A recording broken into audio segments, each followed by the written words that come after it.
Welcome into this Sunday night edition of Pushing the Pile, brought to you by FanDuel Sportsbook. Make every moment more. Mike Renner, JP Acosta coming at you here on the brand new Pushing the Pile YouTube channel.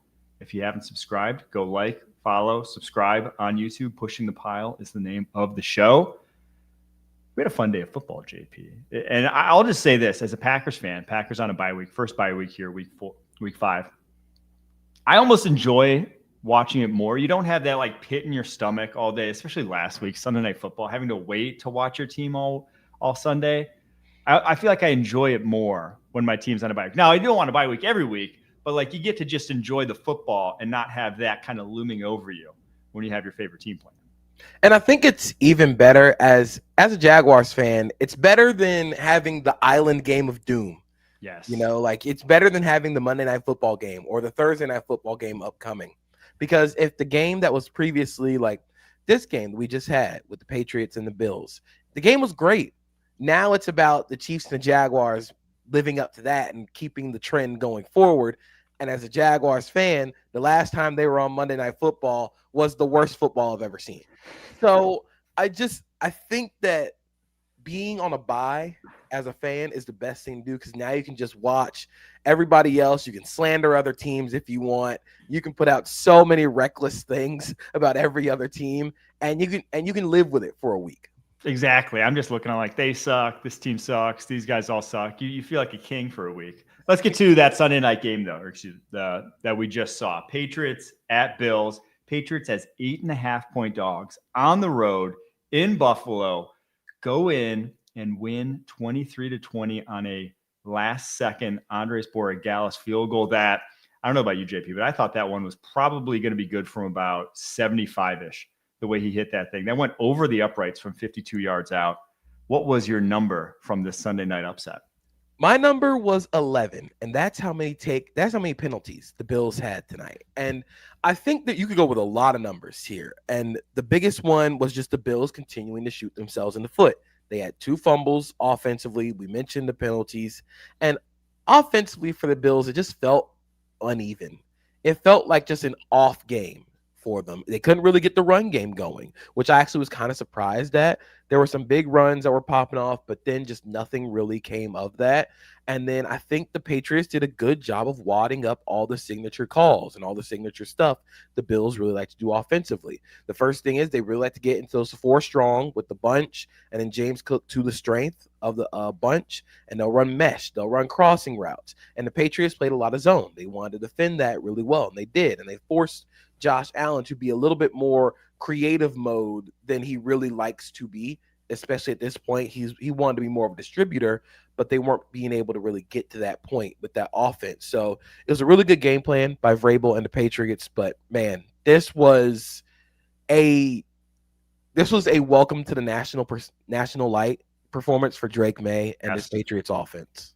That was the biggest takeaway for me. It was just that, if you hadn't watched Drake May the past few weeks, you may not have realized what kind of ball this guy was playing. I mean, he looked, obviously outside of Jaden Daniels, who already is a rookie, but like he looked like the best of the year 2 quarterbacks. It's like the guy who actually, we're predicting all these leaps, the guy who's actually made that leap and who actually now looks like a true franchise quarterback. And that really is just missing the pieces. Really, if he just has playmakers, guys who can separate consistently on the outside, all of a sudden he's, upper echelon at the position in the NFL sort of quarterback. And in this one, you just saw not only a lot of the outside of structure stuff, but then the whole shot he had against cover 2 at that final drive is just kind of confident throw that takes the level of arm talent that, you're probably your average to below average quarterbacks in the NFL. Just they aren't hitting that in that situation. It's a big boy throw, and Drake May made a lot of them in this game.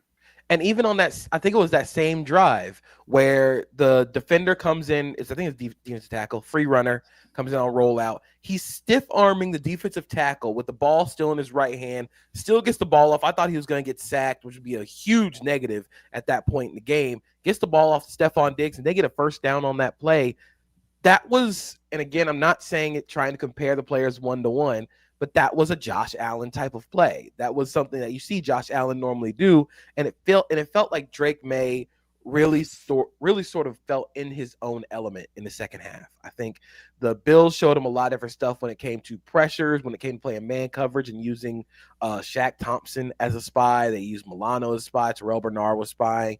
But what really changed in the second half was Drake May was just being more distributor in the second half when he broke the pocket. And he was playing so well, diagnosing blitzes, diagnosing pressures. I actually thought he did that pretty well last year as a rookie. So this constant upward tick, this upward trajectory of him continuing to stack games really has me excited for what the Patriots can be. Yeah, he finished as 22 of 30, 273 yards. No real running game to speak of for them in this one. Less than 4 yards per carry on the ground. And then you still have the fumble problem that is the Patriots running back.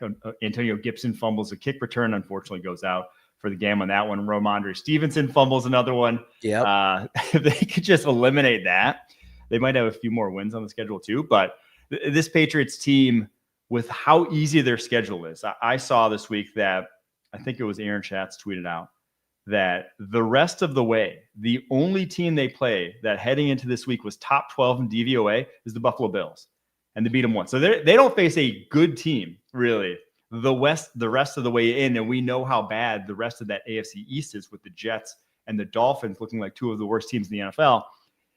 I think this Patriots team at 3-2, I think they're making the playoffs. Especially with how weak the AFC is. We'll get to the AFC North teams here in a sec, but we might only have one AFC North team that makes the playoffs this year. You're not going to have the same volume of AFC West teams. You might only get 2 instead of 3. You're not going to get the AFC South into the playoffs. This could be the year where, in the first year of Mike Vrabel, they really turn it around and, led by a quarterback who is really on that upward trajectory, make the playoffs. And it'd be a really fun story, because if Drake May keeps playing like this, I would take the Patriots toe-to-toe against any of the other teams in the conference. Next 3 weeks: Saints, Titans, Browns. Your 6-2, New England Patriots coming to a city near you. All right, we're going to take a quick break. After that, going to get to the rest of the slate right after this. You can always count on Sundays with the NFL on CBS and Paramount Plus. So even if you can't count on accurate expiration dates, that is a rookie mistake, or people appreciating your fashion sense, Jim, the crowd is not on board here. You can always count on Sundays with the NFL on CBS, streaming on Paramount Plus. Glad we wear our good jerseys. Yeah. Broncos at Eagles up next here. Broncos win 21-17. They sneak away as 4.5-point dogs in this one on the road. The under hits there. 43.5 points was the under there. My number, it's 6. That's the amount of carries Saquon Barkley had in this game. 6 carries for Saquon Barkley. The Eagles had a 50-11 pass run split. 50 dropbacks to only 11 called runs in this game. And they only scored 17 points. Now, it's Denver Broncos defense. It's very tough. And obviously, early downs, they were putting 8 in the box. They were begging Jalen Hurts to attack down the football field. And they got what they wanted. I think it was a smart game plan. Trust your corners. I said I thought they could hit some on these corners. They did still hit some.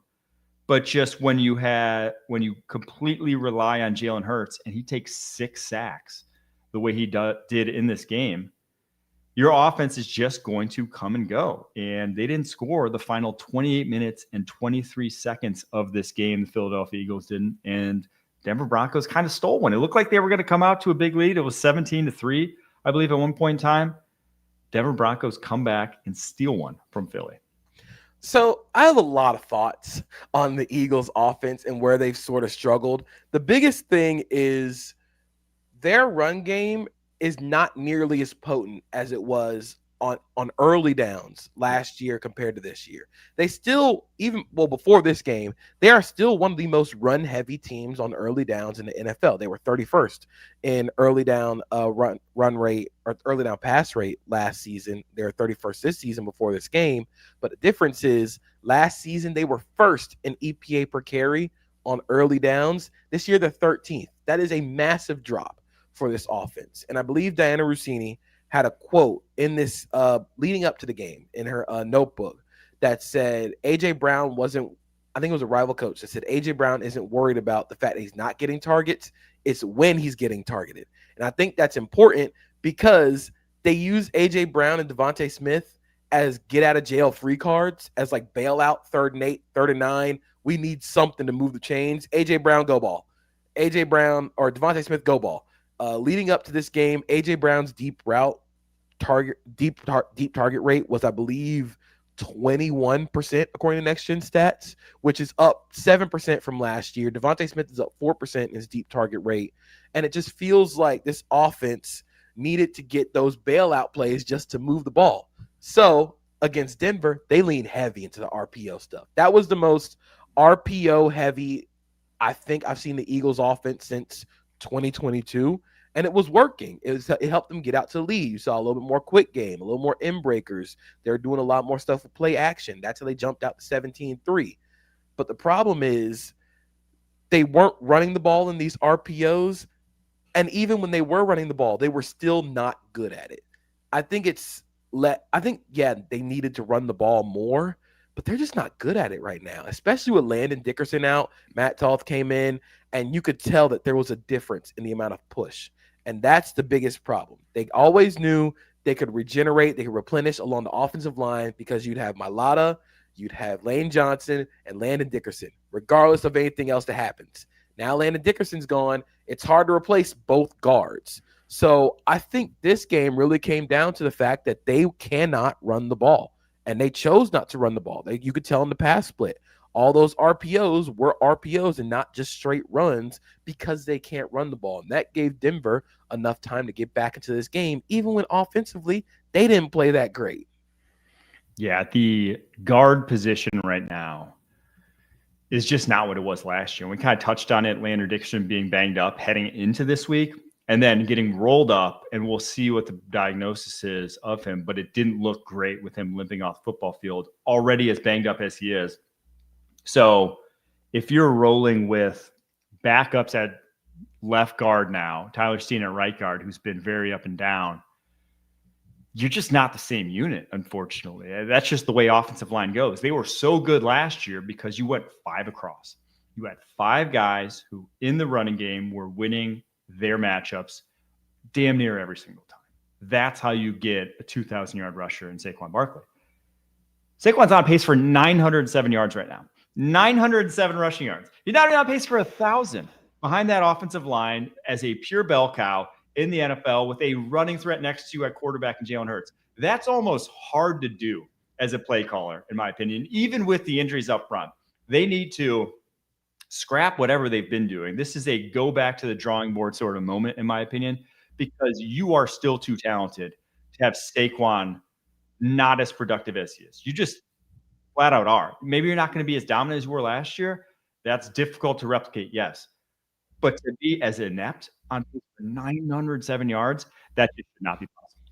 Also, when it comes to this Eagles offense, they have lost part of the reason why they're so good against too high. They punish light boxes because their biggest thing was if you move, even without A.J. Brown, Devontae Smith playing well or getting targets, you had to account for the +1 in the run game with Jalen Hurts.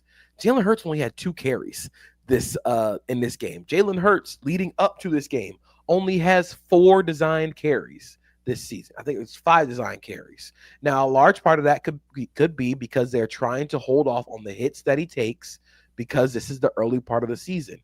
But again, with the run game with just Saquon not working as well as it is, do you risk like breaking that glass in case of emergency? Because this is not a sustainable way to live. You cannot have Jalen Hurts dropping back 50 times a game and say this is a winning recipe for football games. Yeah, honestly, that's subjecting him to almost more hits because he's good at protecting himself in the open field. He's not great at doing so as much in the pocket. And in this one, the pass protection wasn't disastrous, but it's the Broncos. You can't sit back on the Broncos defensive line for 3.5, 4 seconds and just think that you're going to have all day. That's kind of how it went in this one with their pass rush. Nick Bonito getting 2.5 sacks his own right. They have too many guys that can get off blocks if you give them that long. What were your thoughts on the final drive, though, for the Broncos? The intentional grounding flag that gets picked up, and then the late hit on Zach Bond that gets flagged. That was kind of bang. Obviously, it was late after the whistle, but those ended up being massive calls in retrospect. The intentional grounding getting picked up is so funny because Bo Nix did the same thing earlier in the game and got called for an intentional grounding. And on this one late in the game, they didn't even announce that they were picking the flag up, that there was no flag. They just like quietly went and like grabbed the flag and were like, oh, never happened. It was like you got zapped with the thing from Men in Black that made you forget stuff. It's like they zapped you with one of those. I was on the quad box and I had the audio on. And all of a sudden it just says 3rd and 6. And I was like, 3rd and 6. It was what just happened? Intentional grounding. Like they flagged it. What are you talking about? Yes, the neuralizer. They had the neuralizer for everybody. Like, all right, that never happened. Yeah. There is no war in Bossing say. Nothing happened there. The Zach Bond play, I get why you throw that flag. That is technically by the rules a flag. But when football is happening so fast and all this such a bang play, I don't know. It felt kind of ticky-tack, but you can also argue that for a player, it's a veteran in Zach Bond, one of the leaders of the team, he's got to be a little smarter in that situation. So I definitely see both sides of it, but the intentional grounding just getting picked up at the end was a lot more egregious than the unnecessary roughness. 2 more things I want to touch on, and then we'll get to the Bucs at Seahawks. A.J. Brown stopping on the go ball. Did you see it? It wasn't really a go ball. It was kind of like a weird, because he kind of gets rerouted from the slot pretty heavily, and then he breezes past, I believe it was Talanoa Hufanga. And it took a while. So, I think that's why he slows down as soon as he gets past Hufanga, but Jalen Hurts had a while. And Jalen Hurts saw it, goes at A.J. Brown, but as soon as he got past him, he basically throttles all the way down and looks back at the quarterback and then has to get back going. It's like you can't tweet out your Tumblr posts right after a game and then get a wide open target and stop. You can't do both if you're A.J. Brown, in my opinion. Yeah, that one was really weird. And I said it after it happened. I'm like, did he just stop on the route? Like, you never see A.J. Brown just kind of just give up in the middle of the route. And it was weird because that was a touchdown. Like, that was a big play taken off the board. But that felt like a microcosm of what the Eagles were as a passing offense in this game, especially in the second half. So many big plays taken off the board. There was, I believe it was a big 50-yard throwing catch to Devontae Smith that was wiped off because of a penalty. I think there was another big play on an RPO that was an eligible man downfield. And then at the end, the Hail Mary, you have A.J. Brown and Devontae Smith both trying to catch the ball and both I think AJ broke it up. I think A.J. Brown broke up that pass. He broke up the game winner. So it's just those type of things where you're just like, man, that is really tough for the Eagles. But for the Broncos, this is a statement win. This is a statement win for their defense, who we said leading up, we said this season, if the defense can keep you in enough games, I think Sean Payton will figure it out. I think the offense can figure it out. And that's what happened in this game. The defense started sending a little bit more pressure, and they were able to get home. Nick Bonito's playing like a defensive player of the year caliber player. And then I think Bo Nix had an adventure of a day. He was terrible for the first 3.5 quarters. And then you just get some really good plays by Cortland Sutton. You get some nice yards after the catch by Evan Ingram. Really what stood out is those guys, the others, like the supporting cast for the Broncos, winning after the catch and winning, in Cortland Sutton's case, winning at the catch point against a really tough group of DBs, against a team that really can tackle. So J.K. Dobbins was running hard. You had some good R.J. Harvey plays. This was a statement win for the supporting cast, being able to lift up their quarterback even when he wasn't playing very well. Yeah, I thought Nick's was his normal inconsistent self until that fourth quarter. And the best thing you could say about him the first three quarters is that he didn't put the ball in harm's way. That he basically did not make the game-ending mistake. And then the fourth quarter, I thought he was lights out. I don't think you could do too much better than he did in that fourth quarter. That was fantastic. The 3rd and 15 conversion to Cortland Sutton was a throw that, well before he breaks it off, you got to throw it like that because of how the windows get on third downs. That was like a throw where it's like, okay, that's progression. That's Bo Nix actually rising to the occasion for once this season. So the Broncos, massive win for them. That especially with the way the Chargers are going in that division. We'll see obviously how the Chiefs fare tomorrow night, but they, to me, feel like the biggest threat to the Chiefs right now in the West. If anyone, I think the Chargers just are a very flawed team right now, whereas the Broncos, it's really just if you get good Bo Nix, they're right there with anyone else in the AFC right now. Yeah. All right, let's get to the one thing I did want to mention. Sean Payton going for 2 backwards. That was so cool. It was so awesome. It ended up not really mattering, obviously, because they kicked the go-ahead, another field goal after that. But, I mean, it kind of did because we don't know how it would have played out after that. But all analytics people would say when they were down 2 scores, which they were down 17-3, and they scored the first touchdown, that's when you use your go for 2 play.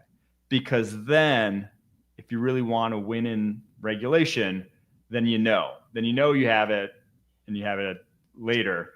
If you miss it, you got to get 2 more scores to go ahead. He just goes for it willy-nilly after they get the second touchdown. To would have tied it up. They kicked the extra point, but instead he goes for 2. Sean Payton's going to do his thing. But that's like, it felt like he just knew he had to play. He knew he had to read because they targeted Keely Ringo immediately. Endlessly. Yes. And when he got that one-on-one, it's like, okay, we're going to win that matchup. And even when he did go for 2, when they kicked the field goal, it puts them at 21-17, forcing the Eagles to go and get a touchdown. If he had kicked the extra point, it's 20-17, and maybe the Eagles approach that game-winning drive a lot differently, knowing they just have to get into Jake Elliott's field goal range. So it was also knowing your opponent and knowing how good Jake Elliott is from distance. You're forcing them to go get a touchdown, which I think is really smart, and I really wonder if more teams are going to start doing it. I do think so, just because I hate overtime. Please end in regulation. All right, let's get to the Tampa Bay Bucs at Seattle Seahawks. Bucs win as 3-point dogs on the road in Seattle. The over hits there, obviously, because it wasn't 73.5. This was the best quarterback game I saw all season. This is what, when they got drafted number 1 and number 3 overall back in 2018, you would not have been necessarily surprised if this game had happened. 3 years ago, when they were both on the Panthers, right, you would have been very surprised if I told you this game had happened. But my number from this one, it's 158.3, because that was Baker Mayfield's passer rating under pressure in this game. He goes 7 for 7, 103 yards and a touchdown under pressure. And Mayfield had maybe the best game of his NFL career, in my opinion. Baker Mayfield has taken such a big step in his quarterbacking this year, especially when the Bucs have needed him to. The under pressure stuff really stands out because it's not just delivering passes while he's getting hit. He's scrambling more. He's making those plays with his feet as well as he is with his arm. It just feels like he's playing with a lot more confidence in himself within the offense. I think we saw a lot of it with Jared Goff last year in a different way, where Jared Goff knew the offense and fully mastered it at that point. He was going like, I know exactly where to go against any coverage with this ball. They're not going to be able to stop him. This feels like what Baker Mayfield is doing right now, and it's really fun to see him just rip these passes downfield. I think, according to Next Gen Stats, Baker Mayfield on passes 10-plus yards downfield was 9 of 11 for 227 yards and 2 touchdowns. he was eviscerating the Seahawks downfield. He was constantly hunting big plays. And you saw Emeka Egbuka catch a few. Tez Johnson has some really nice plays in this game. And you could just see that he was starting to heat up. And again, it just makes Baker Mayfield the most entertaining quarterback in the NFL because you know he's never going to let a play die. And that's part of what makes Baker Mayfield derogatory is also what makes Baker Mayfield complimentary. He's always going to try and make the play. And it really showed up in this game when they needed it because Sam Darnold was cooking on the other side. Yeah, so the quarterbacks in this game, Baker goes 29 of 33, 379 yards and 2 touchdowns. It's only 4 incompletions on the day for Baker. Darnold on the other side goes 28 of 34, 341 yards, 4 touchdowns, and 1 interception that was unfortunately not quite his fault. Tipped at the line, goes to Levante David, ends up being the game-changing, game-losing interception there with less than a minute left in the fourth quarter. Sucks that it had to end that way. If any game could have gone to overtime, this would have been one that would have been fun to go to overtime. But I think it's safe to say Clint Kubiak's going to be scrapping the Jalen Milroe package after this week. Yeah, it's always just the little stuff with Seattle. In every game this year, it's always been the little things. It's always been turnovers. It's been against San Francisco, first week of the season. You have Jalen Milroe in for one play on the opening drive and then never in for the rest of the game. Sam Darnold also fumbled on the potential game-winning drive. On this one, they just couldn't get off the field. And I think this is one of those games where there were a lot of trade rumors around Rick Woolen, and this was one of those games where you're like, I think this will kind of cool those off because Nehemiah Pritchett and Josh Jobe were not ready. They were not ready at all for Emeka Egbuka, who was, again, like, I think he is the leading candidate for Offensive Rookie of the Year at this point. Just incredible. Like, I'm honestly, Brian Hartline should use that game as recruiting tape and be like, hey, if you want to come play at Ohio State, you'll end up like these guys. You know, like that was one of those type of games. JSN was incredible on the other side. But this was one of those games where if you're Seattle, you're going to be kicking yourself at the end of the season because, I mean, the Seahawks are still in it when it comes to the division. They can still win the NFC West, especially with the 49ers. I know they won on Thursday, but they're constantly coming back from injury. And you always play the Rams close. So they're going to be in it when it comes to the division. But now you're worrying about seeding. And if you're not winning the division, the Bucs already have the tiebreaker over you. Yeah, the 49ers have already completed the West sweep. They beat everyone else in the West. The Seahawks, unfortunately, now 2 losses that they're going to be picking themselves. That week 1 loss to the 49ers, now this one. They look like a much better team than I gave them credit for. This offense is absolutely humming. Jack Smith-Njigba was like a true number 1. I think as high as you could have been on him heading into this season, I think he's exceeded all expectations. He goes for 8 catches, 132 yards, and a touchdown in this game. And like you said, those Ohio State wide receivers, man, they come into the league ready to play. Another guy who came in the league ready to play that I was excited that we got to see at least in this one, Tez Johnson, dude.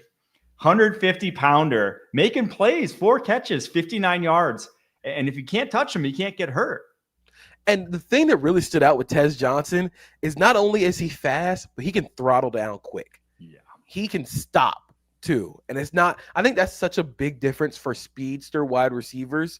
If you can't stop quickly, you're not going to be able to play because you can only run go routes. But Tez Johnson was winning on, they had him with design jet sweeps. I think they had a design end around for him.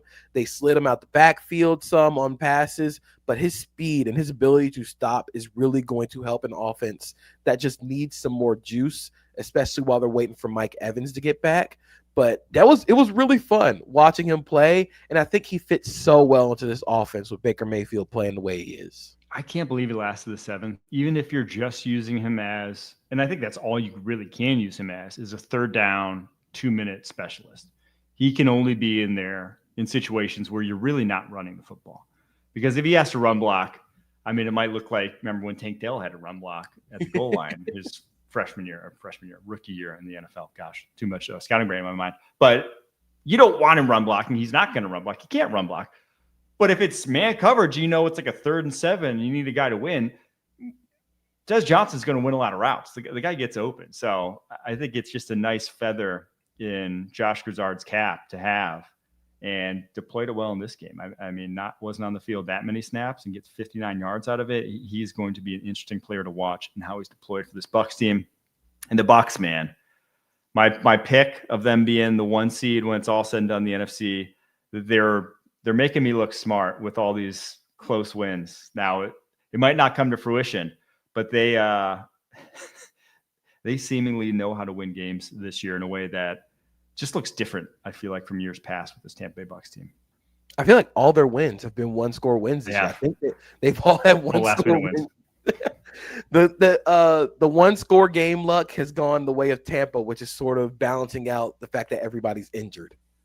Yes, it is. And that's why they didn't have the right side of their line in this one and still got it done. All right, let's get to Dolphins at Panthers. An interesting one because Dolphins ran out to a 17-0 lead.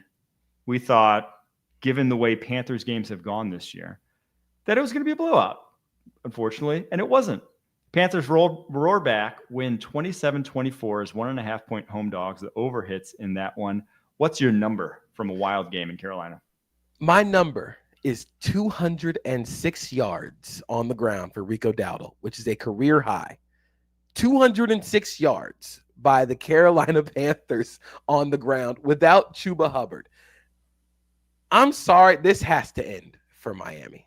You cannot go on with Mike McDaniel and Chris Grier after this game. So after the Dolphins went up 17-0, here's the remaining drives for the rest of the game.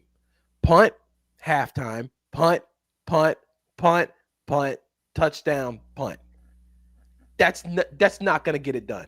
That's not going to get done against anybody, but including the Carolina Panthers, who we said leading up to this game have the worst defense that we have seen this year in the NFL. On top of that, the Panthers had the worst rushing defense I have ever seen in the NFL. Mike, do you know how many yards the Dolphins ran for in this game? How many? They ran for 19 yards on 14 carries.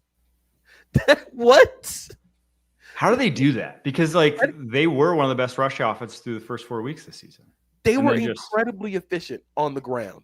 But I think this game was very much a sad state of what Chris Grier and Mike McDaniel have done personnel-wise with this team.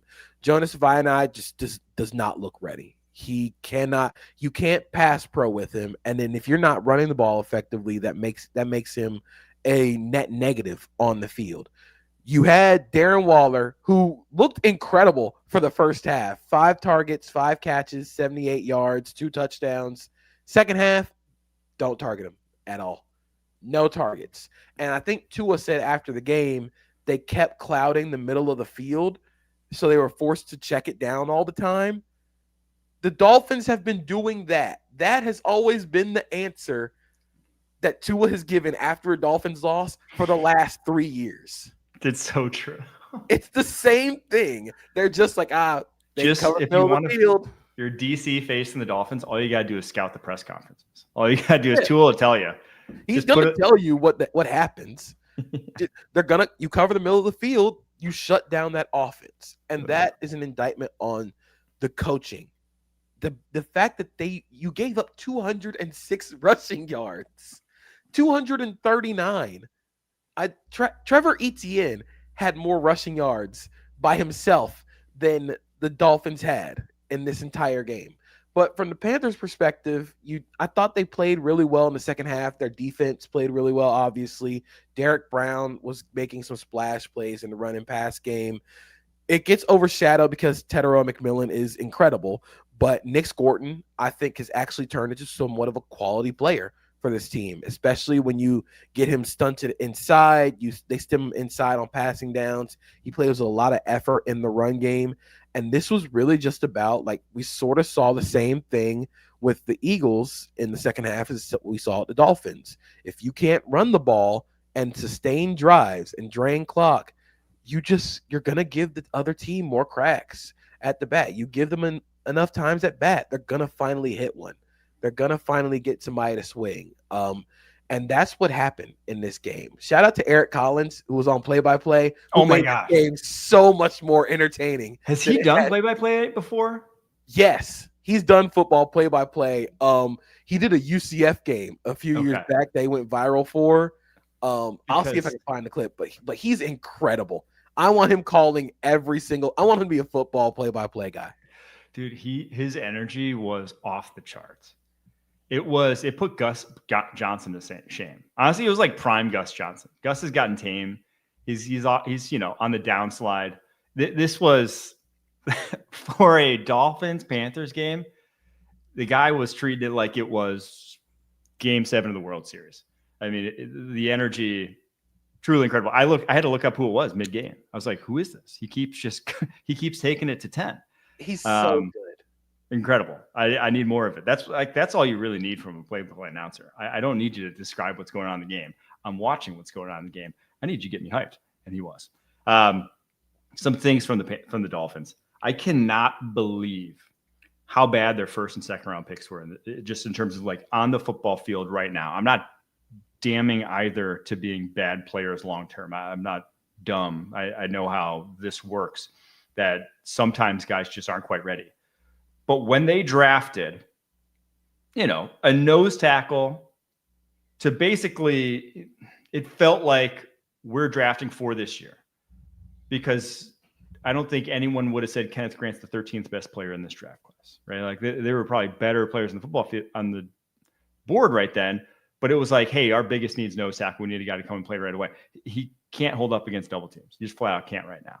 He was getting his ass kicked in this game against, was objectively an okay Panthers offensive line. I think it's probably, if you're ranking it, like a dead average offensive line. 16th. Yeah, they're very good. They're very good at run blocking. They've been terrible at pass pro this year, but they're really good at run blocking. And he got his ass kicked. And then on the flip side, Jonas Avianai is just like, he cannot go one-on-one in the pass game. He just looks like he's never played on the left side before. Like his footwork and hand use, like they don't go in sync, and just so many ugly reps on his tape. And so for all you gave up, you traded up for Jonas Avianai, you drafted Kenneth Grant with 13th pick. I think it was 13th. Most, you drafted him before Tyler Warren. For this to happen, for them to just be flat out, not only just not impact players, like liabilities on both sides of the ball, feels like a fireable offense, because you're going to bottom out this year. And this is the roster you constructed. You paid so much to assemble, and you're just you had no plan B. You had no transition plan for, when Tyreek Hill was going to age out, when Teron Armstead was going to age out. Your transition plan was absolute ass. It just was. It just was not good enough if you're Chris Grier. And unfortunately, you're not set up for success for the next 2 to 3 years now because of it. Yeah, Tua's fifth. I think Tua's dead cap next year, or cap hit next year, is $56 million. Like, this is not a tenable situation for Mike McDaniel or Chris Grier. And Chris Grier has been with the Dolphins for a long time. He was in their scouting department for a long time. He has been with the Dolphins for a really long time, and this has not been a good team. This has not been a sustainably good team in his iteration with Mike McDaniel as the head coach. From the Panthers' perspective, I actually do think Jimmy Horn Jr. had some really fun plays. On the game-winning drive, he made a great catch on 4th down, where I was like, oh, my God, Bryce, what are you doing? Which Bryce Young, 2 really, really bad plays in the first half. The fumble where he just kind of drops the ball is a really bad panic play, and something that, again, I know referring back to college Bryce might be a thing. It might just be a thing of the past. College Bryce Young doesn't fumble with a dude running at him. And then the interception, his feet were all out of whack, and he sails it. But I think in the second half, you kept fighting back, kept clawing back. He made some really big throws. The touchdown to Leggett was really nice. Xavier Leggett needed that as well. And again, it's just this Dolphins team. This has to be it. I don't know if they fire Mike McDaniel or Chris Grier tomorrow, but you can't bring them back next year, regardless of what happens to finish the season. Yeah. that really was the full spectrum Bryce Young game. You got pretty much every potential play of Bryce in terms of bad all the way to the best of the best that you'll see from Bryce on some of like the corners and the goal line fade to Xavier Legette. Like he had some nice throws in that game, but I'm just like, what the hell was that, Bryce? I will say Rico Dowdle, 206 yards, take it full circle to your number. I love stories like Rico Dowdle because he was not even a starter his final year of college. He was a running back by committee, but was second fiddle actually in terms of carries on 2019 South Carolina. Do you have any clue who got more carries than him on 2019 South Carolina? 2019 South Carolina. And if you know this, you're an absolute sicko. I don't know. My first guess was Mike Davis out of college at that point? I think he was already. Okay. Dang, I don't know. Tavian Feaster. Oh, I remember Tavian Feaster. That's crazy. What? Where he is, who knows? But Rico Dowdle's racking up 200 plus, and Will Muschamp's probably regretting not giving him a few more touches back in the day. All right, let's move on. We spent enough time on Dolphins, Panthers. Let's get on to Titans, Cardinals. From one great team to another. Tennessee Titans get their first win of the season, leaving the New York Jets as your lone winless team, actually, because that's also the Saints won their first game of the season. 22-21 over the Arizona Cardinals. Cardinals lose as 8.5-point favorites. 2 8.5-point favorites went down. The Buffalo Bills losing on Sunday Night Football. The over hits there, 41.5. My number, it's 2 minutes and 12 seconds. That was the time left when Arizona ran the ball on a 3rd and 8 when they were up by 2 in their own territory with the Titans having 1 timeout left. They ran the ball on a 3rd and 8 up by 2 in their own territory with the Titans having 1 timeout left with 2 minutes, 12 seconds left. Let me repeat that. That is one of the craziest things when they ran that play, I'm just like, they're losing this game. That is surrendering. That's just not, I don't know what was going on there. If you have a guy you are paying $50+ million to named Kyler Murray and you're not letting him throw in that situation, I don't know what the hell I don't know why you're paying him that much money. And I don't know what the hell that decision was by Jonathan Gannon, but that was an all-time just throw the game away. Not saying that they convert if they throw, but you got to at least try. You got to at least do something because 2 minutes, 12 seconds. Think about this. If you throw a pass, 5 seconds, 6 seconds come off the clock. Next play is a punt. You're not giving them an extra timeout. The 2-minute warning hits after the punt. Run versus pass there is almost indifferent. It's a difference of like 7 seconds in terms of how much time comes off the clock. That was patently absurd in my eyes that they did that. And, well, they lose the game because of it.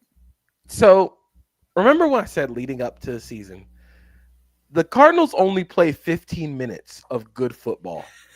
Dude, could not be more. That was this game. You never know when those 15 minutes are, but they only play 15 minutes of good football. First quarter, they go up basically 21-6. Well, their second drive of the second quarter, they go up 21-3. Since going up 21-3, they go punt, halftime, fumble, coming at the first drive at a halftime, fumble, punt, fumble again, punt, and they lose the game. As someone who was incredibly high on the Cardinals going into this year, I'm ready to be done with this team. You cannot lose this game to this team the way that you did and be considered a serious contender for the playoffs. I don't know what's going on with their offense. I don't know if it's a Kyler thing. I don't know if it's a Drew Petzing thing. I don't know if it's the offensive line has played poorly. But everybody, like, this is a clean house type of loss. You were up 21-3.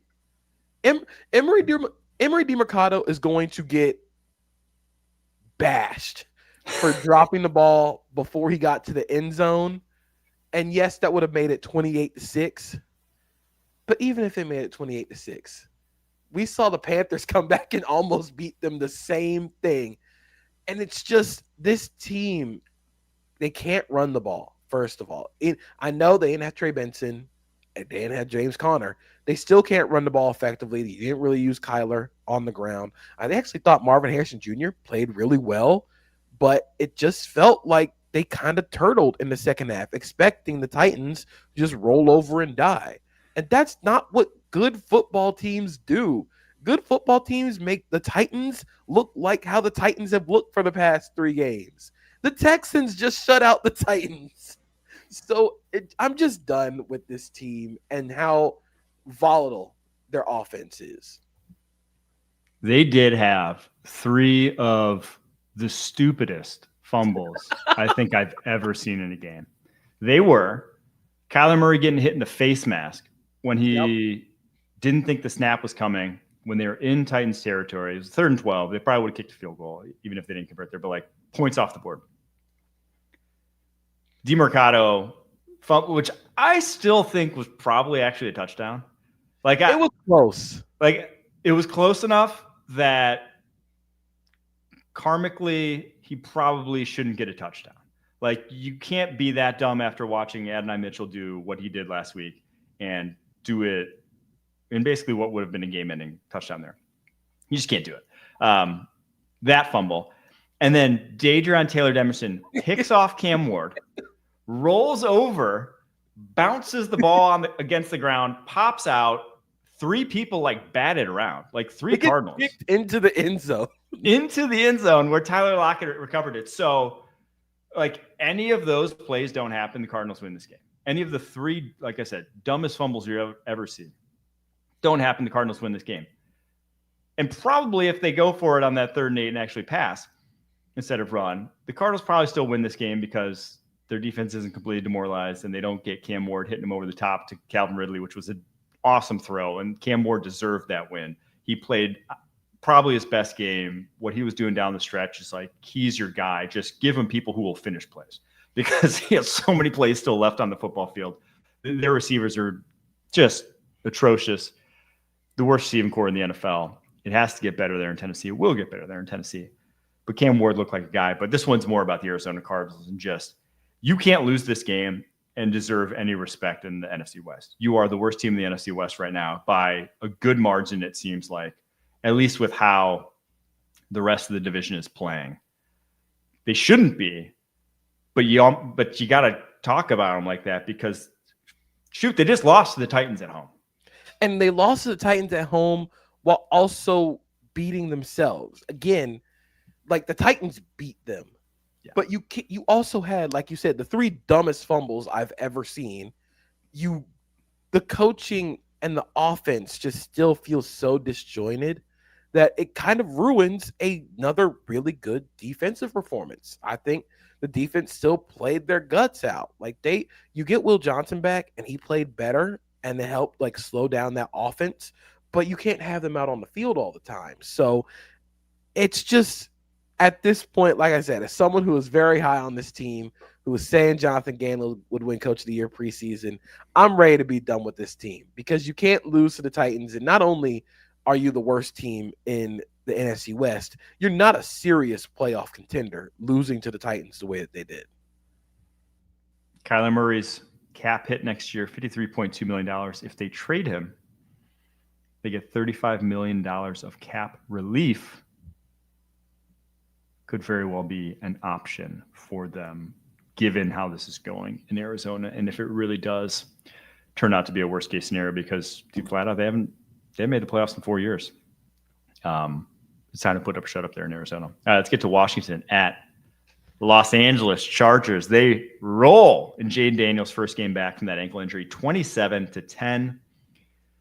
They cover as 2.5-point dogs and then some. The under hits there was 48.5. What's your number from this one? My number from this game is 150 total yards by Bill Krosky-Merritt. And this game, I'm going to talk about the Chargers in a little bit, but I really want to talk about what the Commanders did offensively because it felt like this was the Commanders' offense that we had been expecting to see from the beginning of the season. It felt like we were missing sort of the run game was lacking. You had Jaden Daniels going out with injury. You had Terry McLaurin not playing. He still didn't play in this game, but Terry McLaurin kind of being MIA. But this felt like the true Washington Commanders offense that we saw last year. Jaden Daniels played incredible in this game. I think some of the numbers won't really show it, but the fact that he scrambled 4 times for 50 yards, I believe. He scrambled 4 times for 50 yards, and that is the most that he's had this season since week 1, actually.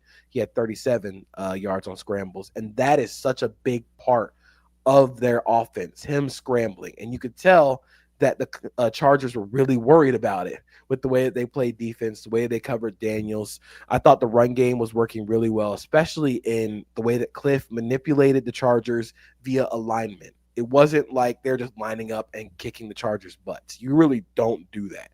But it was through formation and through getting guys out of the box, spinning guys into the box, and making sure you won with numbers instead of just trying to overwhelm them with sheer strength. And then I thought Daniels made a couple of really nice throws that really stood out. The throw to Luke McCaffrey to tie the game up before halftime was incredible. And then there are just a couple of nice over routes that he's just firing in there and getting first downs on. And I was really impressed with his ability to just keep the offense on track, even when he I still felt like there was some meat on the bone left for them offensively as a passing game. Mm-hmm. But this was about what you wanted to see if you're a Commanders fan, wanting to see the offense take another step forward into what you saw from 2024. And no Terry McLaurin in this game against a good Chargers defense. And outside of I thought just knocking a little rust off to start the game, down the stretch, it was just carve them up. I mean, that last drive, which was a 96-yard touchdown drive, a 90-plus yard touchdown drive to really cap it off. I mean, they took Justin Herbert out after that. Was big boy drive. I mean, it was like a franchise quarterback saying, hey, I'm going to go out and win this game. And what Cliff did in the running game in this was just mastery. And you have a guy, you have a difference maker. I think that's the thing, is they finally leaned into Ja'Cory Krosky-Merritt because he is far and away not only their most dynamic, but I think he has the best vision of any of their running backs too. I mean, his ability to press, set up blocks, and then get out and create on his own. You saw it on numerous occasions. The very first run in this game, it's a counter play to the left side. You got a guard pulling through a hole, and there's really nothing there. The guard kind of gets stood up against the left tackle, and the left tackles kind of gets stood up. And Ja'Cory Krosky-Merritt just goes through both. He has left shoulder touching the guard that's pulling, right shoulder touching the tackle, and he still gets through there for an 8-yard gain. That's a guy who's willing to run between the tackles, willing to grind out tough yards, but then also has the juice once you get him out on the edge that he can make big plays. So 111 yards on 14 carries. Yeah, he has the fumble in this one, but he was a big-time difference maker in this one. Krosky-Merritt also had 6 missed tackles forced for an additional 50 yards after contact, which is the most the Chargers have given up in both numbers this year. And this game really, defensively, it just felt like when it rains, it pours. I guess when you say for the Chargers defense, this was their worst tackling performance in a long time. And the play that really stood out, I think it was on the touchdown drive to make it 20-10. It was 3rd and 10, and Jaden Daniels has to force it to a check down and Jeremy Nichols. And I believe one of the corners defensive backs, I think it was Jasir Taylor, comes up, tries to make the tackle on him. He misses the tackle. Jeremy McNichols gets 12 yards on 3rd and 10. That's the sort of play where you're like, yeah, it's just not your night. It's just one of those games for the Chargers. They really missed Khalil Mack in pass rush. And I think that's something that really stood out. It was Jaden Daniels was not made uncomfortable by the Chargers pass rush. He really had all time in the world to throw. I believe at one point in the game, the Chargers had 9 pressures, but 5 of them came from Tuli Tuipulotu. So they weren't getting enough from everybody else on the field. And this was one of those games where I think I said on social media, this was a burn the tape kind of game. Like, you know what? It's a rough one. Got to flush and you got to move on, because it was an uncharacteristically bad game for a Chargers team that prides itself on physicality and making tackles. And the Chargers, on the flip side, offensively, Herbert just has to be so perfect pre-snap for them to move the ball right now with the state of that offensive line. The pressure's going to come. It's going to be fast. You can get to your first read, and you better have guessed right about what the defense is going to give you. because if you're trying to get from 1 to 2 to 3, 2 and 3 are going to come with either Herbert on his back or someone in Herbert's face. And that's just what you saw in this game, was that, the times where he turned down what was an open first read, there were probably, 3 or 4 that I saw. I'm like, yeah, Herbert probably should have let that rip. But then what happened was, once he tried to come to it or tried to go to his second read, there just was no opportunity there. Unfortunately, this offensive line, if you don't have Joe Alt in there, is just going to be a big, big problem. The Washington Commanders today, according to Next Gen Stats, had a 2.25 second time to pressure against the Chargers offense. That is the 9th highest this season. That is the highest the Commanders have had at all this season. There's a stretch of plays that I really think encapsulates this game. And it's Trey Pipkins is out for the first play. First play, Justin Herbert gets sacked, loses 9 yards. Trey Pipkins comes in the game. Now it's 2nd and 19. Justin Herbert throws an absolute missile to Quentin Johnson to move the chains on 2nd and 19. Flag on the play, holding on Trey Pipkins. So now we're in 2nd and 29. And I think the Commanders are in cover 2. Justin Herbert drops back, whole shot to Quentin Johnson for 33 yards. Flag on the play. Illegal formation by Trey Pipkins. So now you're in 2nd and 33, and you're just wiped off 2 incredible Justin Herbert plays. I thought Justin Herbert, actually, given everything that was going on, was pretty good.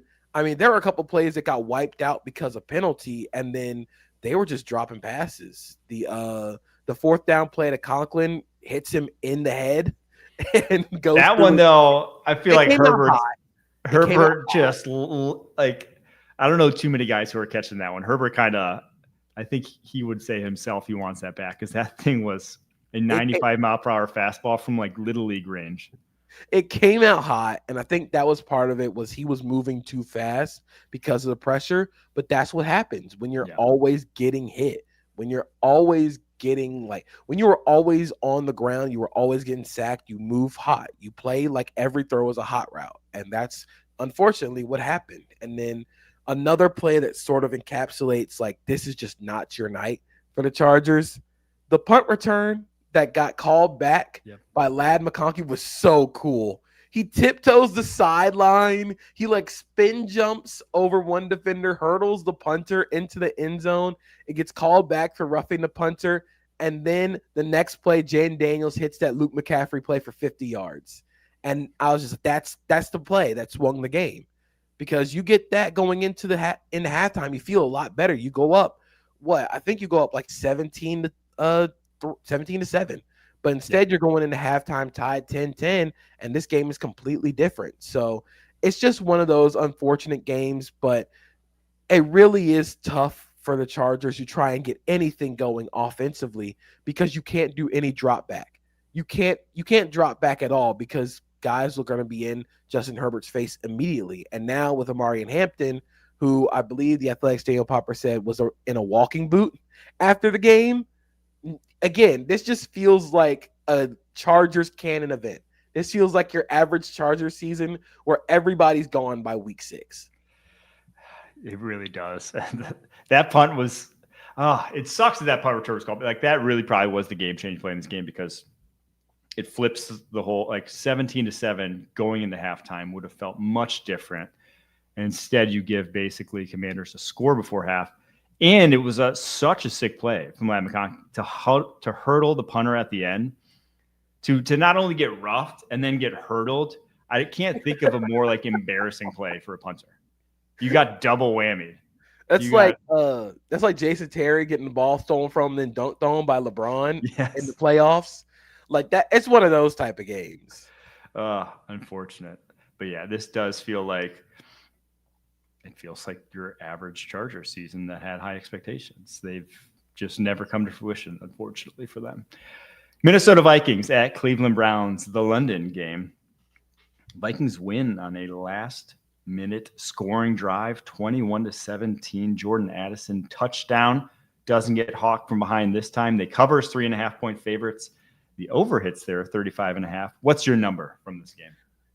My number was 123 receiving yards for Justin Jefferson, who was incredible in this game. Just bailing out Carson Wentz left and right. There were 2 third-down conversions that I think really stood out. One was like on a blaze out where Carson Wentz throws this pass like he's throwing it to Jesus Christ. This ball is so high up in the air and behind Justin Jefferson anyway, and he goes up and gets the ball first down. Then the next one, I think you can kind of give Carson Wentz a little bit of credit because he's trying to save Justin Jefferson from getting hit. But it's down the middle. He throws him high and behind, and Justin Jefferson goes up and gets it first down, especially in a clutch moment in the game. You can tell Kevin O'Connell really wanted to get him involved against a team like the Browns who play so much man coverage that you just want to try and get the ball into your difference makers' hands.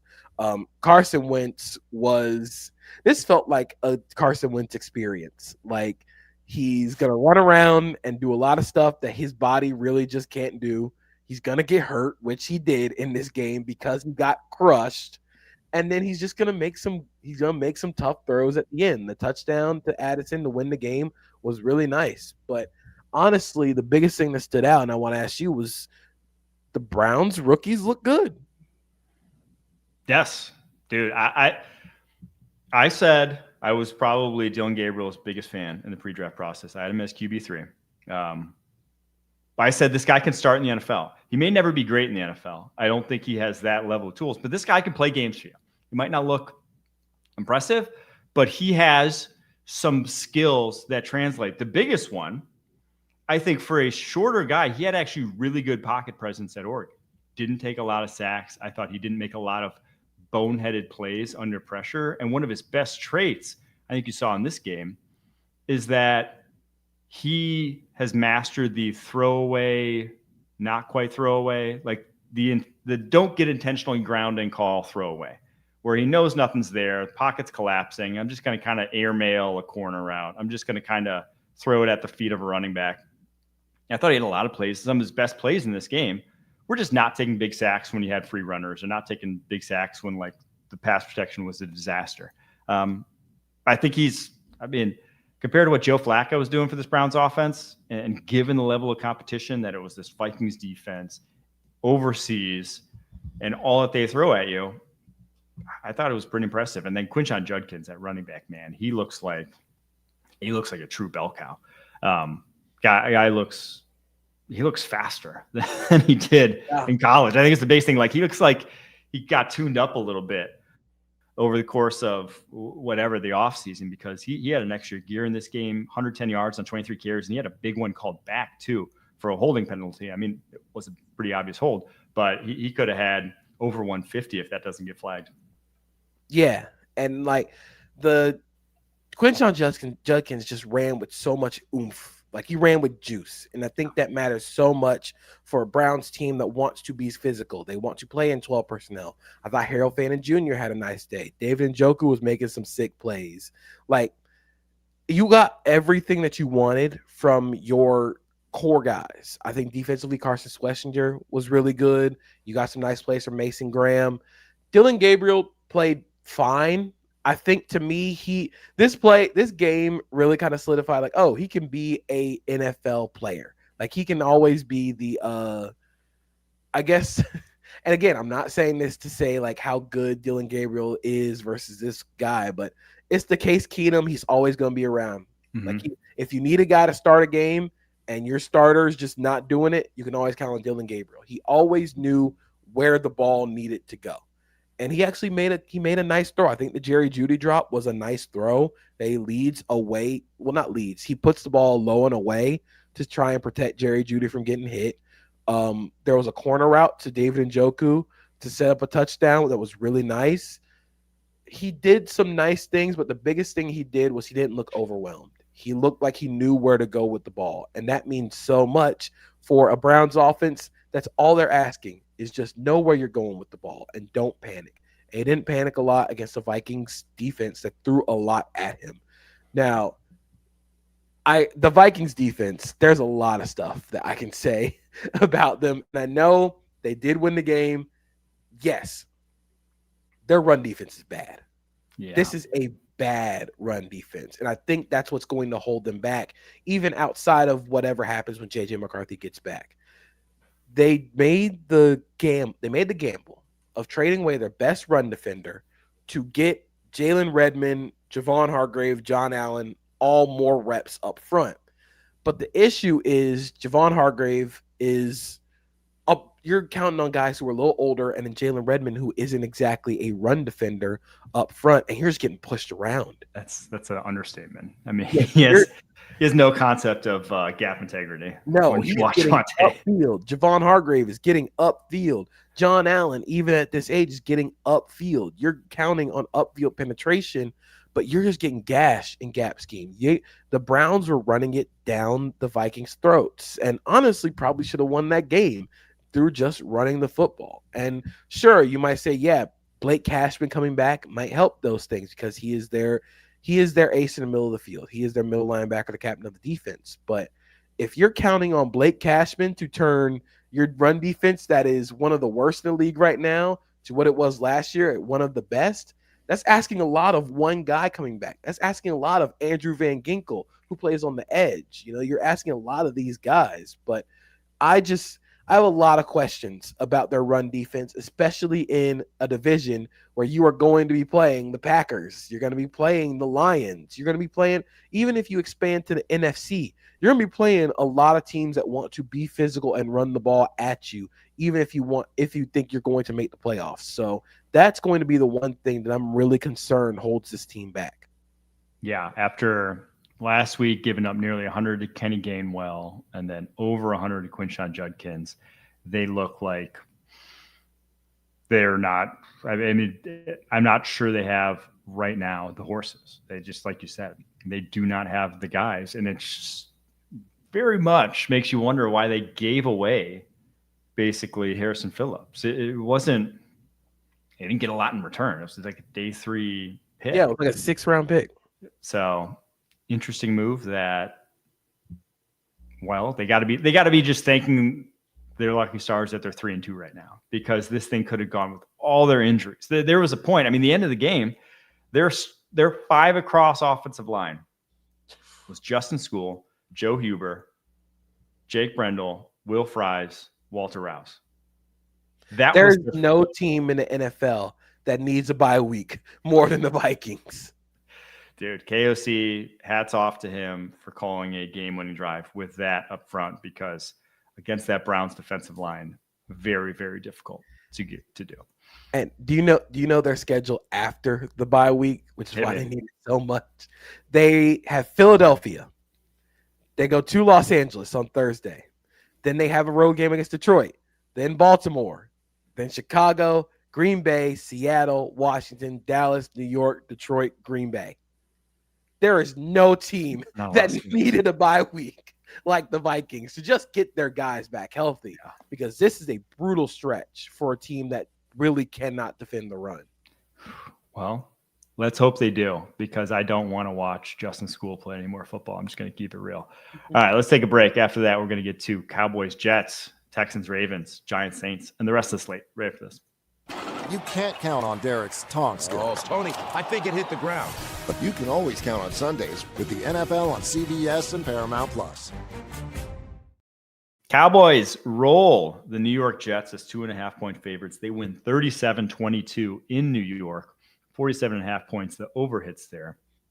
My number from this game, 27.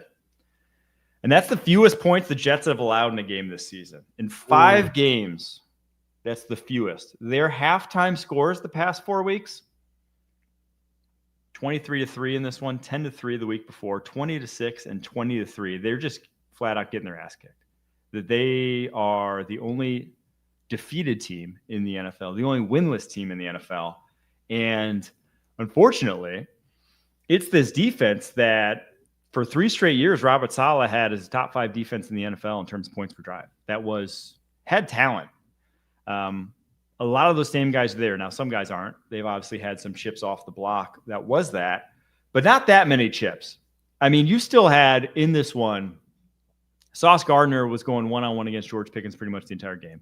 He won that matchup outside of the one deep ball touchdown that George Pickens got. But like for the majority of this game, he took away the Cowboys' number 1 wide receiver. And you let Ryan Florney go for over 100 against you. Like, how are you just so poorly put together that you can have your number one take away their number one and still get your ass kicked when Dak doesn't even have like a great game? Dak missed like a handful of throws in this game that, he missed like a seam ball touchdown. He missed like some throws. It was not a great game, and you gave up 37 still. They have big time problems on this Jets defense.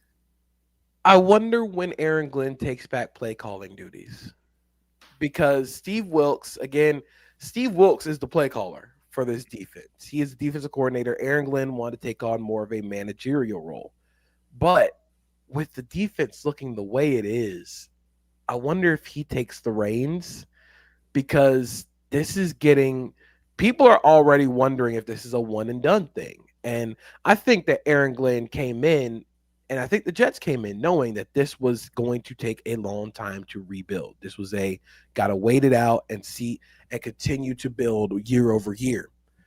But you can't be terrible on your side of the ball. You can't be awful.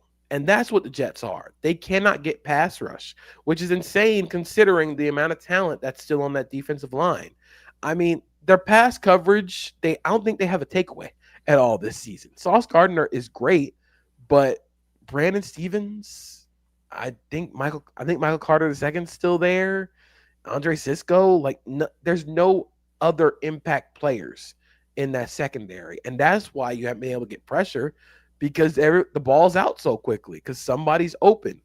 So I wonder if Aaron Glenn takes play calling duties back, because this is getting rough, and it's not helping that this was genuinely a really bad offensive line game for the Jets pass pro.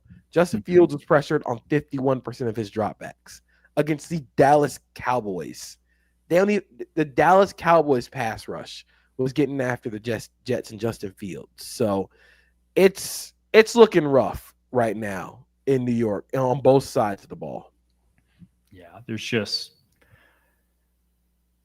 not a lot of reason to be enthused. There's not like a bounce here, or we have some guys. Armand Membu looks good, your first rounder, but there's really not a lot to write home about this season. It just looks like a kind of wasted season, unfortunately. And I do worry about Aaron Glenn being a one and done, because, like you said, it's your side of the ball. Your side of the ball is a problem. Not only it might be the worst side of the ball in the entire NFL right now. I mean, you just faced maybe the team that had the worst side of the ball in the Dallas Cowboys defense, and they didn't look that bad. They didn't look as bad as you did. I don't know. It's not going well. Let's go to the flip side, though, in the Dallas Cowboys, because I want to talk a little bit about Javonte Williams. He looks awesome this season. The guy is so cool. Balling. Goes for over 100. It reminds me of like David Montgomery. Remember David Montgomery in Chicago?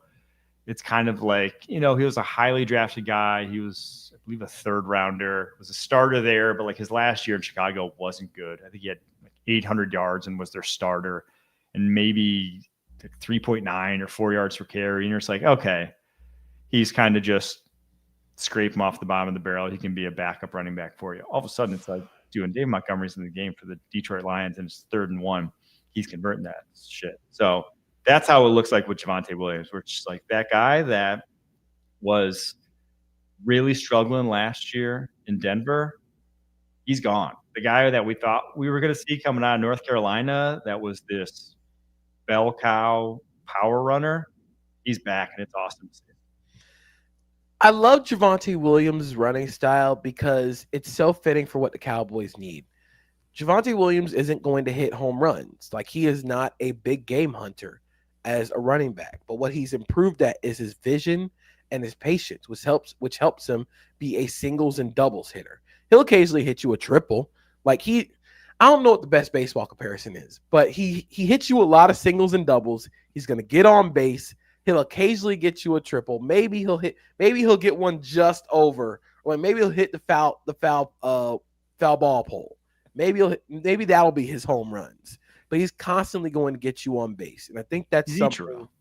Yeah, like he's always going to get you on base, and I think that's something that the Cowboys really need in their run game. And it's just cool seeing how he's improved within this offense and how his game has matured since being in the NFL.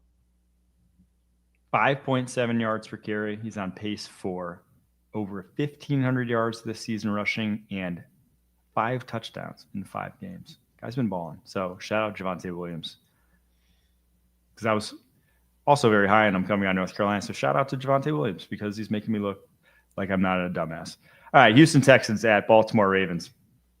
Texans win, rolling. 44 points they put up. They cover as 1.5-point favorites. Baltimore down horrendously, obviously. The overhits in this one with the Houston Texans themselves. What is your number, JP? My number is 161.1 million because that is how much per year all of the Ravens' top inactives make. That is Lamar Jackson. That is Kyle Hamilton, Marlon Humphrey, Nnamdi Madubuike, Roquan Smith, and Ronnie Stanley. All did not play in this game, and you could probably tell. I don't know how much you can really glean from this performance if you're the Texans. You got the young guys involved. The defense did its thing. I don't know what much else you can really get from this when you're playing the practice squad version of the Ravens. But from a Baltimore perspective, this team quit. This team was done. When the first quarter ended, it looked like a team that did not want to be out there. Cooper Rush, very clearly, not Lamar Jackson. 3 turnovers, and they were awful turnovers too. It was just man, why are you out here? I know I said the Vikings were in need of a bye. The Ravens are really, really in need of a bye week. And it's just the noise around John Harbaugh's job has gotten a little bit louder this season. And it's just, someone asked me, do I think John Harbaugh should be fired? And I'm genuinely just I don't know. He's done so much for the Ravens. He is always going to get them in a position to make the playoffs. But this year, it just feels like some of his game management decisions have been a little bit out of whack. The defense has not come around, even when they're all healthy. And this team today just looked like they didn't want to be out there. So, I don't know how much we can get from this performance from the Texans' perspective, but the Ravens right now look like they are ready to pack it in and sim to the end on this season. Yeah, that 161 number, that's 57.8% of the cap. So over half their team. And basically all the guys making the real money that are actual impact players are gone. Here's some guys who took snaps, meaningful snaps. 38 snaps for Basil Okoye on the Baltimore Ravens defense. 49 snaps for Keon Martin, and 70 snaps for Ruben Lowry III. Don't feel bad if you haven't heard any of those guys. None of them were actually drafted in the NFL. Basil Okoye actually didn't even go to college. He was, I believe, he's an international pathway player. International pathway player. So they were throwing out just not the Ravens defense that we saw. They actually had to play Jair Alexander this week. That's how bad things got in Baltimore. Because Chidobe Awuzie was also hurt. Yep. So, yeah, if you have any more takes, feel free. But this was one game I didn't even go back and rewatch.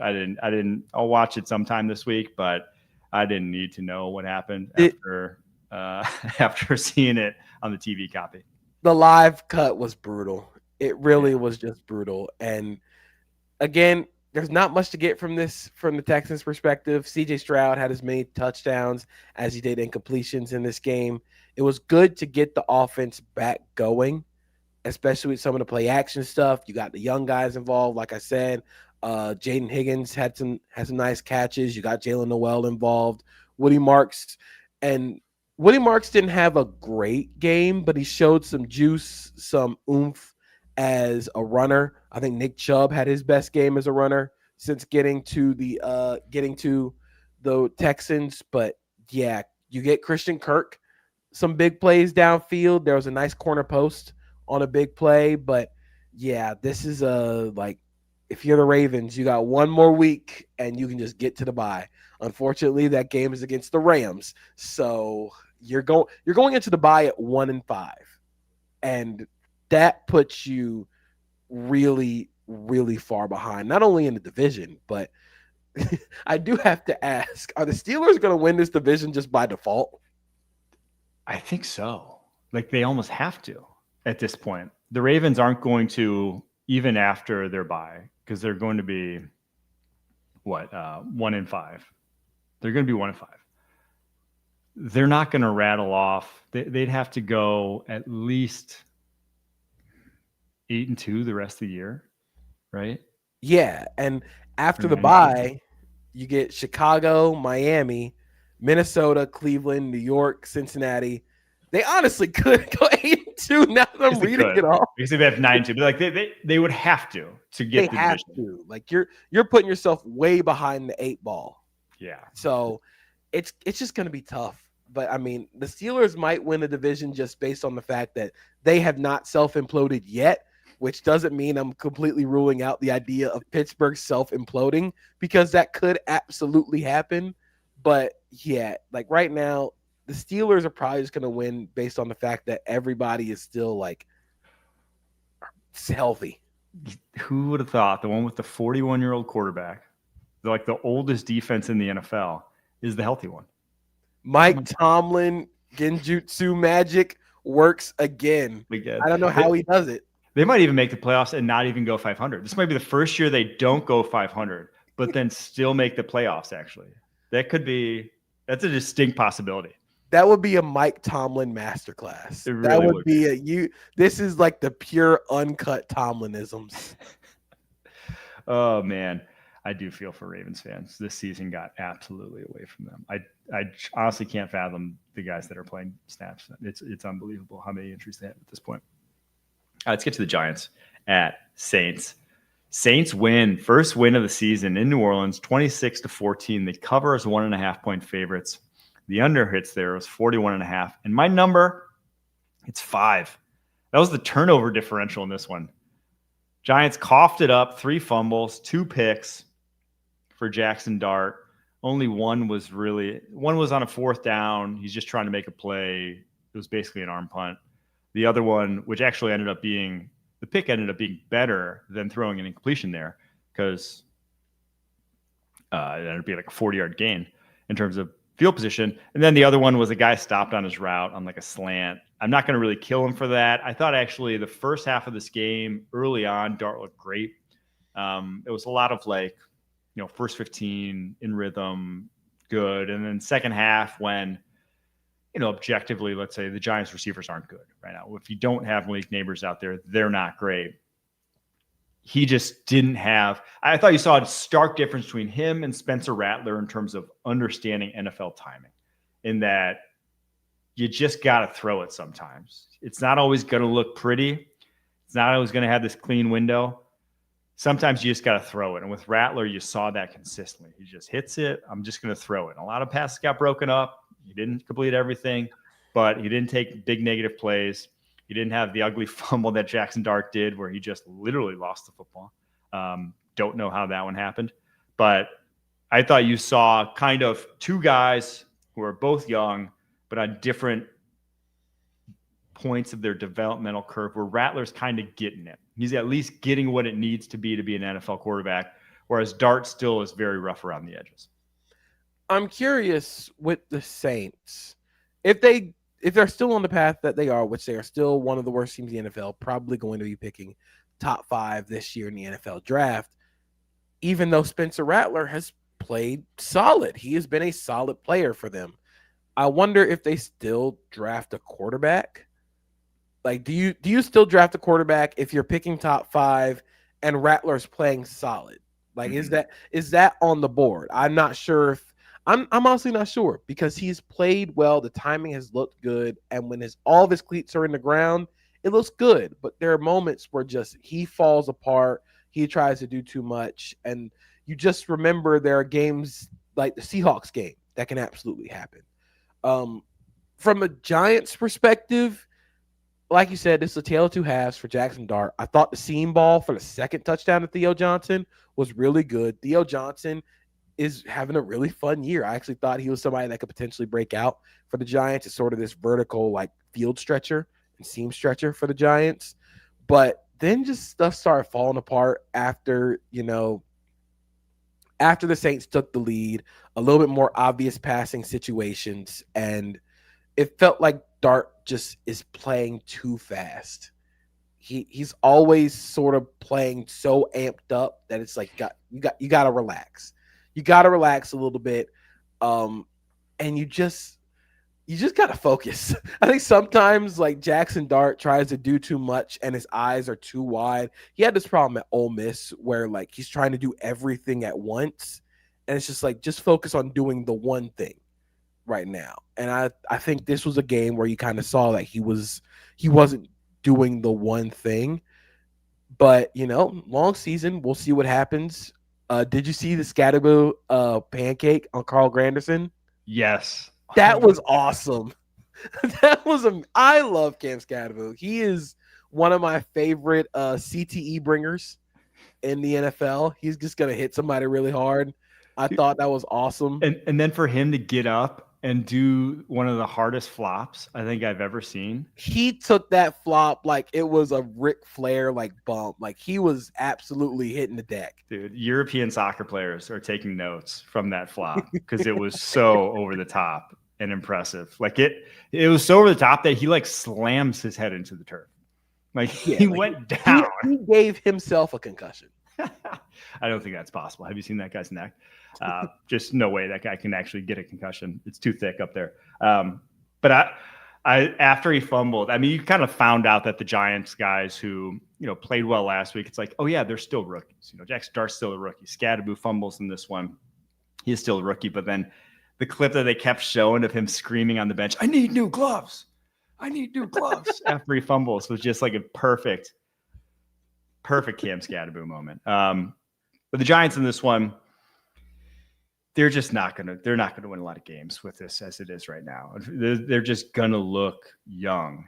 And I don't think Dart's going to do enough to save jobs there, unfortunately, because the defensive line's so fun and they're going to get pressure on everybody. And they got pressure on Rattler in this one, but they're just not talented enough outside of that. They're second level defenders and the back end is still just not good enough that they're going to lose a lot of games this year. And they're going to be an interesting spot. So for the Saints on the other side, though, I think they draft a quarterback.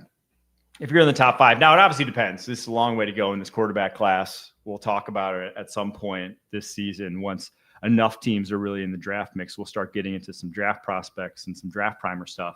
But I think you might have 2 at the top, depending on who declares. And if they're in a position to get one, because some of the other teams that are going to be up there, whether it's the Titans, they're not going to be in the market. Whether it's the Bengals, they're not going to be in the market. You might be able to snag one. So I think if you are in that spot with the Saints, I bet they draft one. Yeah, I'm curious, especially because Spencer Rattler's playing solid football, but drafting a quarterback doesn't mean that Rattler will never play in the NFL again. You have a guy that you can run your offense through. So kudos to him for playing solid despite some of the circumstances in New Orleans. It does mean, though, that Tyler Shucks never played a game for the Saints. Absolutely not. And you sunk a second-round pick into a quarterback that graduated high school the same year I did. That pick for the Saints. It was the same thing. I remember so vividly when the Texans drafted Davis Mills. I'm just like, that's what I used to pick. I'm just like, you just lit that on fire. Like he's definitely not the guy. He might be okay. He might end up being a starter. He's not the guy. Watch Chuck's tape. You're just like, dude, I'd be floored if he's the guy. He's 26. Like if he's the guy, you'd see it by now. So like, I digress. Let's get to the Lions at Bengals. Let's get to these last 2 blowouts and let's get out of here. Lions roll 37-24. Cover is 10.5-point favorites. Over hits there 48.5. What's your number? My number in this game was 69% success rate for Jared Goff as a passer. Nice. This game was not as close as this final score would suggest. The score was 28-3 in the fourth quarter. Like this was not a close game. And the biggest thing was the Bengals just don't got it. They really just don't got it. When I say this when Jared Goff was kept clean, because the biggest thing in this game was Giovanni Manu was starting for Taylor Decker. And Giovanni Manu knew he was starting for Taylor Decker by Tuesday. Giovanni Manu is not ready for starting reps. Trey Hendrickson worked him in pass rush, so they had to devote more bodies to him. But when Jared Goff was kept clean, he was shredding the Bengals, which is exactly what we expected from this game. We expected for Jared Goff to beat an overmatched secondary and overmatched second level just absolutely down. Like it really was a matter of time for the Lions. The Lions are really good at beating up on bad teams. So I think they did exactly what they were supposed to do. Jake Browning is awful. Like we have seen enough of the Jake Browning experience. He threw some really, really bad interceptions. The one Kirby Joseph picked off was horrendous, where he's trying to throw a go ball to T. Higgins, and his ball is like short and like 5 yards to the left of T. Higgins. I don't know I thought he got hit, but he didn't. And it's funny because Terry and Arnold had been getting picked on. He just had Aiden Hutchinson had a safety taken away by a Terry and Arnold holding. He had a pass breakup, and then there's this play. He sees the ball coming to him, and Kirby Joseph runs in front of him and picks it off. I felt so bad for him because like this was Terry and Arnold's moment, and Kirby Joseph's like, nope, that's mine. I'll take that.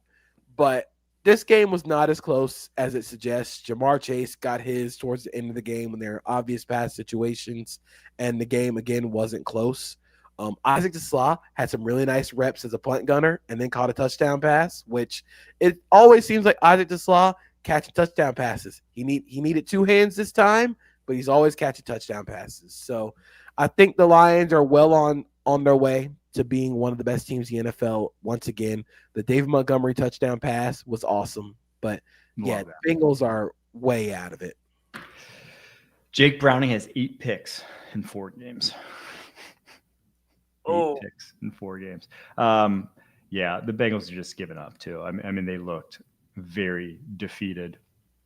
They almost had the rare, elusive 2 safety game though. I wanted it so bad. They really tried. They almost had. I wonder when the last time that's happened. Probably been a while. But yeah, I don't think we're going to need to be talking about the Bengals too much. They just got to hope. They just got to hope they get Ruben Bain territory. Get you a Ruben Bain. That could fix a lot of ills for that defensive line. All right, next and last game on the docket here. Las Vegas Raiders travel to Indianapolis and get absolutely boat raced. 40-6, the Colts win going away as 6.5-point favorites. They cover. The under actually hits here. Crazy that it did. 47.5 was that under. My number for this game, Geno Smith, 9 interceptions through 5 games. That's the most in the NFL. It's the most since 2019 when Baker had 11 and Jameis had 10. And it's the 10th most all time through the first 5 games of the NFL season. It's not going well for Geno. And now one was tipped. Not, can't really blame him for that. But the pick 6 was like an unforgivably bad pass. It could have been picked off by 2 different guys. He's not playing well. And the Colts are just a house. I remain so impressed by this Colts offensive line and how they've gelled at center and right guard with Bortolini and Gonsalves. They just had so much movement up front, basically got whatever they wanted. I did think it was a little interesting that the Colts actually only outgained the Raiders by 21 yards. They outscored them by more points than yards. Obviously, the pick 6, block punt, and not kicking any field goals, but just scoring touchdowns helped a lot. But they're just efficient. They're just a very efficient offense as they're currently put together.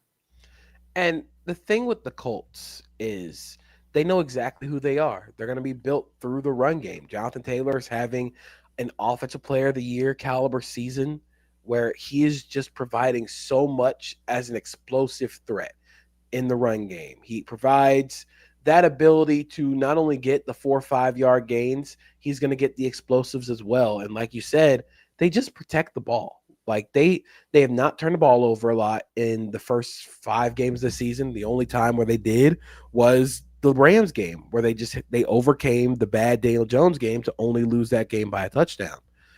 So I think the Colts are in a good spot, especially in the AFC, where it just seems like everybody's falling apart.